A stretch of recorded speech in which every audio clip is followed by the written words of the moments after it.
Bayou Time Sports is brought to you by Terrible General Health System's Community Sports Institute in conjunction with Barker Honda.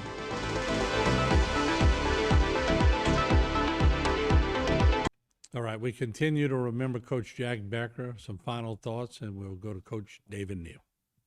My final thoughts is that Jack Becker was the type of coach that I would want my kids playing for, both my daughter and also my two sons. He had that knack of being likable, being respected, and also he knew how to treat others. First class person. I'll miss him. Amen. Mike Bluey. Thank you, Coach. Yeah, it's kind of like Coach Neal talked about with Jack. It's he treated everybody with respect.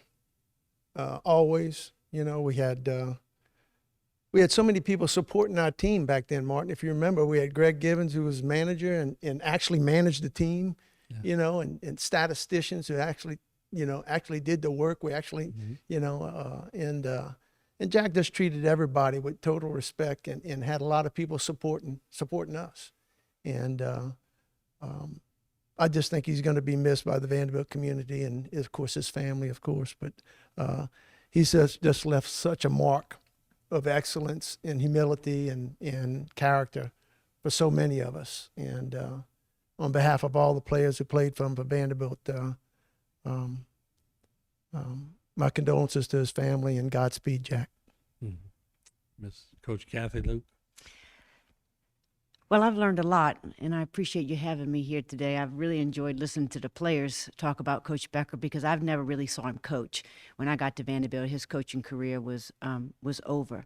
But one thing people might not realize, Coach Becker did a lot of stained glass murals and things, and he called me in his office one day, and he gave one to me, and that meant a lot to me. And I think he respected me as a coach, and there are not a lot of there are not a lot of women basketball coaches, and sometimes men, they don't really, care too much about the women. They do their own thing, but Coach Becker did care, and he treated me as an equal, and I appreciate that. He also in the chapel at Vanderbilt, he did some stained glass figures in the chapel. Was beautiful. He could do that. And I don't think many people know that, Martin. So, my condolences to his family also. He's going to be sorely missed.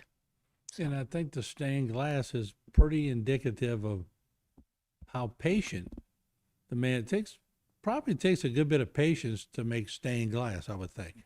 Yeah. I don't know how it's made, but he was excited to give the piece he made to me, and I was thrilled to receive it. Yeah, no doubt about it. And when y'all had these talks, when y'all had time to talk basketball, you said he treated you like his equal. Were they intense talks? Were y'all trying to teach each other different ways? What were you learning from those conversations? It wasn't intense. He very rarely would he say, you should have done this, or you should have. He would ask me why I do what I do. Listening to everyone speak, we coached alike. I'm a fundamentalist. I'm not, up and down. If I try to put players in the right position, and just listening to what everybody's saying. I wish I would have been around when he coached. I would have learned an awful lot from him. But mainly, it was basic, why did you do this? Why did you think that this was important at this time in the game? So he would really pick my brain, but not question or say you should have did this or you should have done that. And I was very appreciative because him and Coach Albert came to a lot of our games. Mm-hmm. And, I wish he would have, been a little bit more, why did you do this? That was a horrible decision, but he didn't. So I had seen Coach Albert about 3 weeks ago, and I asked Coach Albert about Coach Becker, and he said, well, we're going to make some of your games. And I went home and told Jay, I said, I saw Coach Albert and Coach Becker and Coach Albert are going to come to some of my games this year. And I was looking forward to that. So that's, I was sad. I was sad when I heard that he passed away. And let me take this opportunity to ask Coach Albert something. We have a couple of minutes left.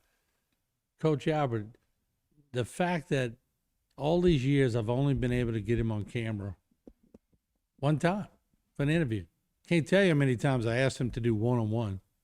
And, Morton, that's for somebody else. And, he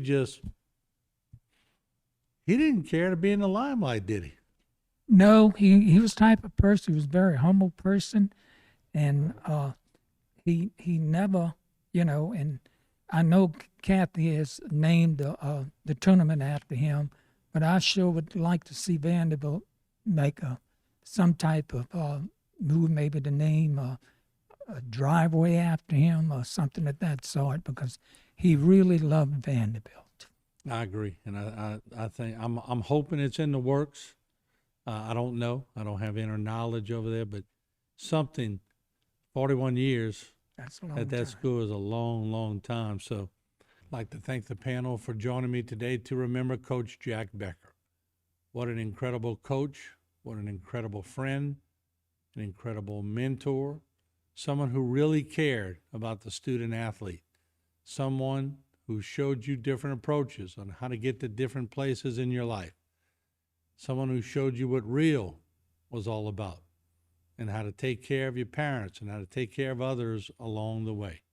Coach Becker was dedicated not only to his wife Linda and his sons Jeremy and Michael and the extended family, he was dedicated to his extended family, which included grandchildren and Vanderbilt Catholic High School.